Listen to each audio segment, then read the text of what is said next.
Karimnagar BJP పీఠాన్ని గెలుచుకుంది. Karimnagar mayor పీఠాన్ని భారతీయ జనతా పార్టీ గెలుచుకుంది. నిజామాబాద్ కాంగ్రెస్ పార్టీ గెలుచుకుంది.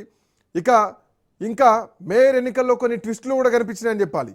కరీంనగర్లో అయితే చాలా ట్విస్టులు కనిపించినాయి. మేయర్ ఎన్నికల్లో పాల్గొనకూడదని చెప్పేసి బీఆర్ఎస్ పార్టీ నిర్ణయం తీసుకుంది. కాంగ్రెస్ ఎంఐఎం సైలెంట్గా ఉంటే కష్టమే, ఈ ఎన్నిక నిర్ణయానికి వాళ్ళు కూడా రావడం జరిగింది. కోరం లేకపోతే ఎన్నిక వాయిదా పడేటువంటి అవకాశాలు ఉన్నాయన్నటువంటి చర్చ కూడా నడిచింది. మోరోవర్ ఎన్నికల బరిలో మేము కూడా ఉంటామని చెప్పేసి ఇప్పటికే పొన్నం ప్రకటించారు.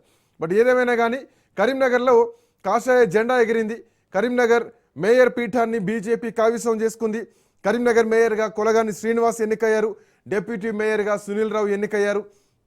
మోరోవర్ కరీంనగర్ కార్పొరేషన్లో బీఆర్ఎస్ పార్టీ తటస్థంగానే ఉంది, తమ నిర్ణయాన్ని చెప్పలేదు.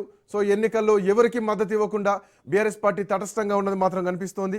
బట్ నిజామాబాద్లో మాత్రం ఉదయం నుంచి కూడా కొంత ఉత్కంఠభరితమైనటువంటి వాతావరణం నడిచింది. ఎంపీ అరవింద్ వాగ్వాదం చేసుకున్నారు పోలీసులతోటి. కాంగ్రెస్ వాళ్ళు వచ్చేంత వరకు మమ్మల్ని లోపలికి గోనియర్ అంటూ కూడా ఒక యుద్ధ వాతావరణం నడిచింది. ఆల్మోస్ట్ 12 గంటల వరకు కూడా పోలీసులు లోపలికి అనుమతించలే అంటూ కూడా అరవింద్ ఇప్పటికే పోలీసులతో వాగ్వాదం చేసుకున్నారు. కాంగ్రెస్ అభ్యర్థులు వచ్చే వరకు మేమెందుకు వెయిట్ చేయాలంటూ కూడా ఆయన పోలీసుల పైన కొంత పరుషంగానే వ్యవహరించినటువంటి తీరు. పోలీసులు వర్సెస్ అరవింద్ లాగా మారిపోయినటువంటి పరిస్థితి. అటు తొర్రూరులో కూడా ఇదే టెన్షన్.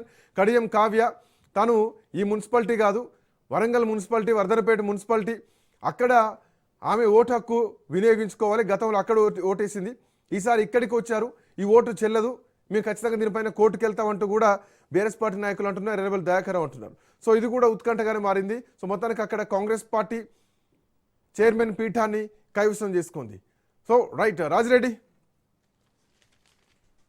ఓకే, మొత్తానికి అయితే చూసుకున్నట్టయితే కొన్ని ప్రదేశాల్లో ఉత్కంఠ వాతావరణం, ఉద్రిక్తత వాతావరణం ఇంకా కంటిన్యూ అవుతూ ఉంది. ఉద్రిక్త వాతావరణం నేపథ్యంలోనే తొర్రూరు అయితే హస్తగతం చేసుకుంది. కానీ తగ్గేదే లేదు, నేను ఖచ్చితంగా కోర్టుకు వెళ్తాను అనేది కూడా ఎర్రబెల్లి దయాకర్ రావు చెప్తున్నటువంటి పరిస్థితి అయితే కనబడుతుంది. ఇబ్రాహీంపట్నంలో అయితే ఇంకా ఉద్రిక్తత అయితే కొనసాగుతుంది. అక్కడ యాదగిరి భార్య పెద్ద ఎత్తున నిరసన వ్యక్తం చేస్తుంది. ఎందుకంటే బీఆర్ఎస్ నుంచి వెళ్ళి గెలిచిన తర్వాత ఆయన కనబడట్లేదు, కిడ్నాప్ చేశారు, ఆయన వచ్చిన తర్వాతనే ఈ యొక్క చైర్మన్ ఎన్నిక జరిపించాలని చెప్తున్నారు. అయితే మీరు అన్నట్టుగా నిజామాబాద్ చూసుకున్నట్టయితే అరవింద్ మొదటి నుంచి వెళ్ళి తన మార్కును నిరూపించుకున్నారు. అరవింద్ ధరంపూరి అయితే ఆయనకు ఇదంతా కూడా కష్టపడ్డాడు కానీ ఫలితం దక్కలేదు. ఆపరేషన్ సక్సెస్, పేషెంట్ డెడ్ అనే విధంగానే ఆయన పరిస్థితి నెలకొంది. మొత్తానికి అయితే అక్కడ అతిపెద్ద పార్టీగా నిజామాబాద్లో బీజేపీ అవతరించినా కానీ అతను ఆ మేయర్ పీఠాన్ని అయితే దక్కించుకోలేకపోయాడు. ఆయన మొదటి నుంచి ఒకటే చెప్తా ఉన్నాడు, నేను న్యాయము ధర్మాన్ని నమ్ముతాను, అందులో భాగంగానే నాకు ఎవరన్నా వచ్చి ముగ్గురు సపోర్ట్ చేస్తే నేను ఓకే, లేని పక్షంలో నేను ఎవరినైతే అటు బీఆర్ఎస్ వాళ్ళను అటు ఎంఐఎం వాళ్ళని ఇంకోళ్ళని నేనైతే కన్సల్ట్ కానని చెప్పారు. అందులో భాగంగానే ఆయన ఎవరిని కూడా కన్సల్ట్ కాలేదు. ఈ యొక్క నేపథ్యంలో అక్కడ కాంగ్రెస్, ఎంఐఎం, మిగతా వాళ్ళంతా కలిసి కూడా అక్కడ మేయర్ సీటాన్ని దక్కించుకున్నట్టయితే, మేయర్ పీఠాన్ని అయితే దక్కించుకున్నటువంటి పరిస్థితి చూసుకోవచ్చు. మొత్తానికి అయితే బీజేపీకి అయితే ఇవైతే ఒక బూస్టప్గానైతే మిగిలింది. రామచంద్రరావు అధ్యక్షుడు అయిన తర్వాత కూడా బీజేపీ ఎక్కడుంది బీజేపీ అన్న వాళ్ళకి కాస్త బీజేపీ ఉంది అనే విధంగానే సెంటర్ ఆఫ్ అట్రాక్షన్ అయినటువంటి కరీంనగర్లో, ఏదైతే కరీంనగర్ అంటే కేసీఆర్కు సెంటిమెంట్ ప్లేస్, కరీంనగర్లోనే మొదటి బహిరంగ సభ టీఆర్ఎస్ ఆవిర్భవించిన తర్వాత పెట్టాడు, అక్కడి నుంచే సక్సెస్ అయ్యారు. ఇప్పుడు అది కాస్త బీజేపీ వైపు టర్న్ అయినట్టు అనిపిస్తుంది. బీజేపీకి ఇప్పుడు కరీంనగర్ లక్కీ ప్లేస్గా అని చెప్పుకోవచ్చు. అందులో భాగంగానే మొదటి నుంచి కరీంనగర్లో మేయర్ సీటు దక్కించుకుంటామని చెప్పినటువంటి బండి సంజయ్ అక్కడ దక్కించుకొని తన సత్తాను నిరూపించుకున్నారు. ఇంకా నారాయణపేటలో కూడా కాస్త బీజేపీకే పెద్ద పార్టీగా అవతరించింది అక్కడ. మరి కాసేపట్లో నారాయణపేటది కూడా ఒక క్లారిటీ వచ్చే అవకాశాలు అయితే కనబడుతున్నాయి. నారాయణపేటలో ఇప్పుడే మనకు డెస్క్ నుంచి అందుతున్నటువంటి సమాచారం ప్రకారం నారాయణపేటలో కూడా బీజేపీ కైవసం చేసుకుందని చెప్తున్నారు. చైర్మన్ సీట్ను, చైర్మన్ పీఠాన్ని కూడా నారాయణపేటలో బీజేపీ కైవసం చేసుకుందని చెప్తున్నారు. మొత్తానికి చూసుకున్నట్టయితే బీజేపీ అక్కడక్కడ తన ప్రభావాన్ని చూపించి కొన్ని ప్లేసులలో పెద్ద పార్టీగా అవతరించింది, కొన్ని ప్లేసులలోనేమో ఆధిక్యాన్ని ప్రదర్శించింది, కొన్ని ప్లేసులలో ఏకంగా చైర్మన్ అదేవిధంగా మేయర్ పీఠాన్ని అయితే దక్కించుకున్నటువంటి పరిస్థితి చూస్తున్నాం. అదేవిధంగా ఉత్తర తెలంగాణలో మొదటి నుంచి ముఖ్యమంత్రి రేవంత్ రెడ్డి ప్రెస్ మీట్ పెట్టినా, ముఖ్యమంత్రి రేవంత్ రెడ్డి ఏదైనా ప్రసంగించినా బీఆర్ఎస్ కన్నా బీజేపీని ఎక్కువ టార్గెట్ చేస్తున్నాడు ముఖ్యమంత్రి రేవంత్ రెడ్డి. ఎందుకు అంటే ఉత్తర తెలంగాణలో బీజేపీ బలంగా ఉంది అనే వాదనను పెద్ద ఎత్తున తెర మీదకి తీసుకుపోతున్నారు. ఈ యొక్క నేపథ్యంలో ఇంకొకటి బ్రేకింగ్ న్యూస్ కూడా అందుతుంది. నిర్మల్ జిల్లా బైన్సా మున్సిపాలిటీని బీజేపీ కైవసం చేసుకున్నట్టు తెలుస్తుంది. అదేవిధంగా ఇండిపెండెంట్ అభ్యర్థి దత్తాత్రి చైర్మన్గా ఎన్నిక.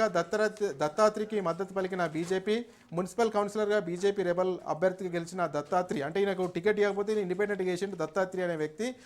ఇప్పుడు బైన్సా మున్సిపాలిటీ చైర్మన్ ఏకంగా అయ్యిండు. చైర్మన్ ఎన్నికల్లో దత్తాత్రి మజ్లిస్ మధ్య పోటీ. దత్తాత్రికి సపోర్ట్గా నిలిచినటువంటి BJP, Congress, independent 6 BJP, 1 Congress, independent కౌన్సిలర్లు కలిపి.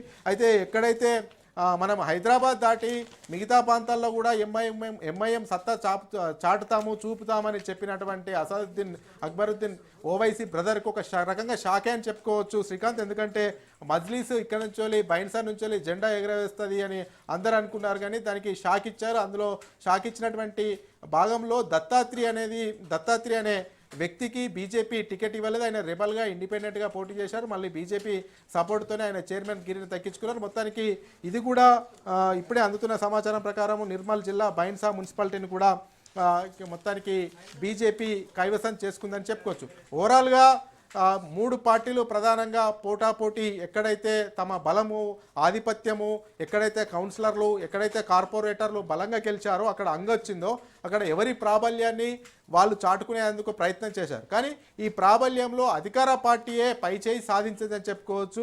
బీజేపీ కూడా 2 ప్లేసుల్లో, ఒకటి నారాయణపేట, ఒకటి బైన్సాల, ఒకటి కరీంనగర్ల 3 ప్లేసుల్లో కూడా తన ఆధిక్యాన్ని సంపాదించుకుందని చెప్పుకోవచ్చు. ఇంకొకటి ఆసక్తికరమైనటువంటి పరిణామం ఏంటంటే జమ్మికుంటలో కూడా బీఆర్ఎస్ అనూహ్యంగా చైర్మన్ పీఠాన్ని దక్కించుకుంది.